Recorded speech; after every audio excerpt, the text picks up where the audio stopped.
Hello and welcome to the latest instalment in my Bass Lick of the Week series. Now before we dive into the line itself, if you haven't done so already, please hit the like button and subscribe to the channel. Okay, so this week's exercise, as you'll have seen, is a slap and pop groove, and although it sounds quite challenging, it doesn't require anything other than basic slap bass technique, so just slaps and pops with the picking hand, and we're going to be throwing in some hammer-ons with the fretting hand, so just fairly basic slap technique.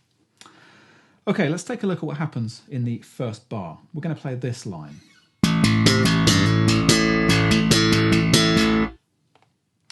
Okay, let's break down what's happening there.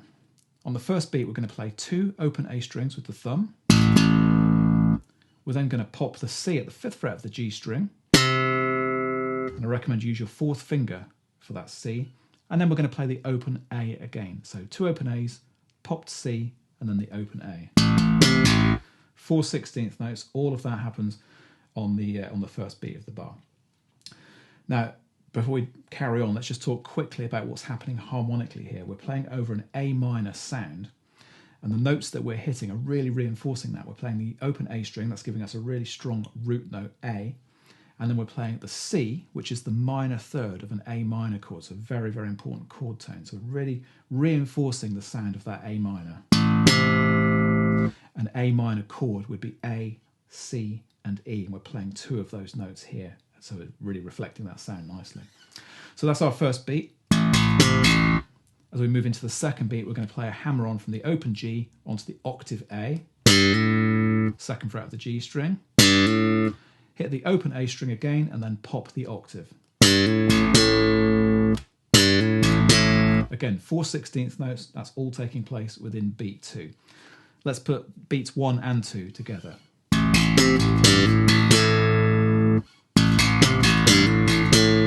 That's what we've got so far. Now, something I should add at this point, what you might be noticing in my fretting hand is that my thumb keeps coming over the top just to rest on that open E string. And the reason for that is because when you're playing fairly aggressive lines like this that are based on some of the inner open strings like the A string or the D string, the last thing you want is the open E string just humming away in the background.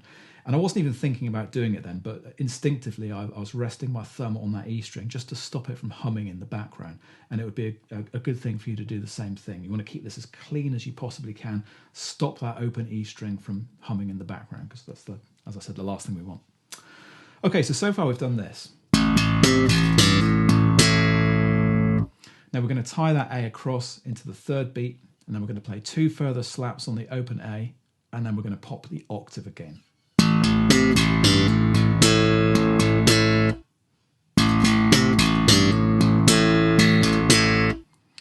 And then we're going to finish off this first bar.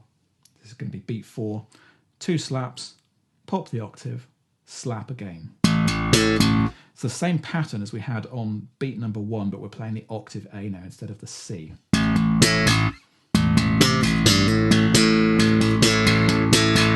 That's our first bar.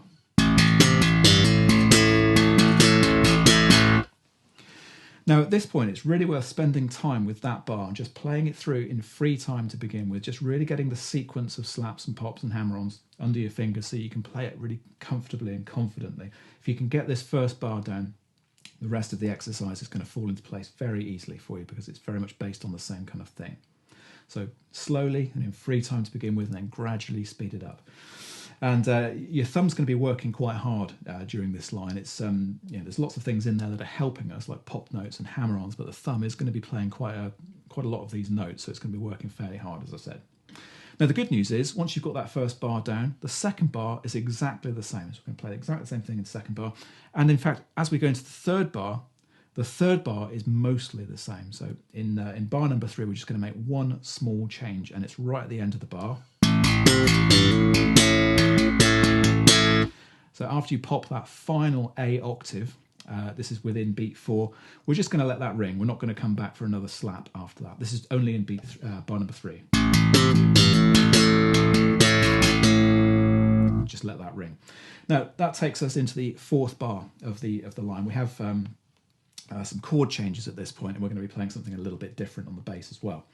So the chord changes that we have are a D minor chord moving to a C chord, 2 beats on each. And we're going to be playing this.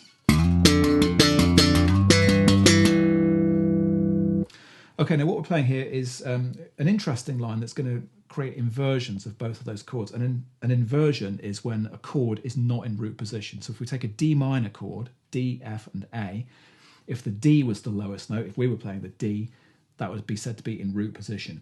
Now we're playing an F instead of a D, so we have the third as the lowest note. So we're creating what's known as a first inversion chord. You can see in the notation it's written as D minor over F, and that means that the bass is playing the F as the lowest note rather than the D. Just a little detail, but that's what's happening harmonically here. Now in terms of the notes we're playing, we're going to be sliding into the F at the 8th fret of the A string, and I recommend that you use your second finger for that note. And then we're going to use the first finger to fret the D at the 7th fret of the G string. So we've still got two very important chord tones. We've got the F, the minor third of the D minor chord, and then we've got the root note D over here. And the two notes played together in this way sound really effective. And in terms of the rhythm, we're going to be sliding into that F. That's going to be an 8th note, and then we're going to pop that D, come back onto the F. That's all happening on beat 1. And then on beat 2, we're just going to play 16th note, slap, pop, slap, pop.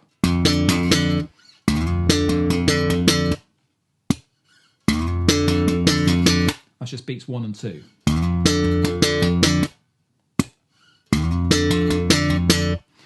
And we're going to do the same kind of thing for the next chord as well. The next chord is a C major chord. C, E, and G would be the notes in that chord.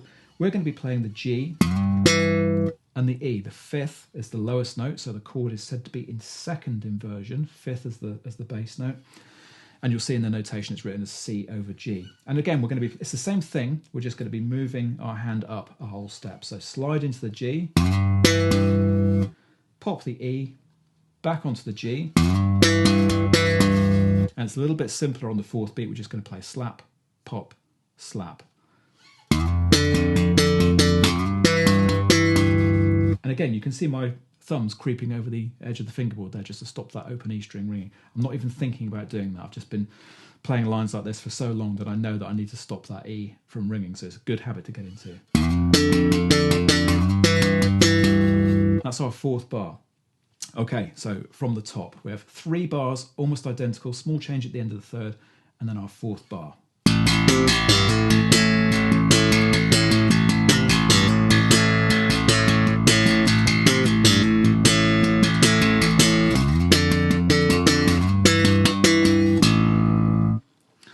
Okay, so that's it for this week's bass lick. Before we finish up here, I'm just going to talk briefly about the tone that I used when I was recording this line. As I've been doing for the previous bass licks in this series, I've been using this bass guitar, which is a GB Spitfire bass. It's essentially a modern take on a jazz bass. And when I'm playing slap lines on this instrument, as I would on any jazz bass, I'm just turning everything up full. So I've got 2 single coil pickups, volume, tone, everything's turned up full. And to my mind, that's the best slap bass sound that you can get out of a jazz style instrument. If you can do the same, that's going to give you the perfect sound for this lick. Okay, that's it for bass lick number 9. Thanks for checking out the latest instalment in my Bass Lick of the Week series. If you'd like to download the PDF worksheet and audio files for this exercise, just click on the link in the description below. And if you enjoyed this lesson, please head over to basslinepublishing.com to check out my full range of video courses. Okay, I'll see you next week for another bass groove.